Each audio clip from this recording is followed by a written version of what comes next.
আজকে আমরা বুধবার দুপুরে রাজধানীর আশকোনা হজ ক্যাম্পে হজ কার্যক্রম উদ্বোধনী অনুষ্ঠানে প্রধানমন্ত্রী শেখ হাসিনা বলেন, কারবালার ময়দানের যে ঘটনা ঘটেছে তারই পুনরাবৃত্তি 15 আগস্ট ঘটেছিল।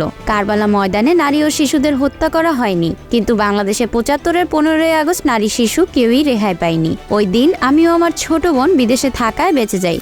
এ সময় হজ যাত্রীদের যাতায়াতের সুবিধার জন্য আশকোনা হজ ক্যাম্প এবং বিমানবন্দর রেল স্টেশন থেকে বিমানবন্দর পর্যন্ত আন্ডারপাস করে দেওয়ার ঘোষণা দিয়েছেন তিনি।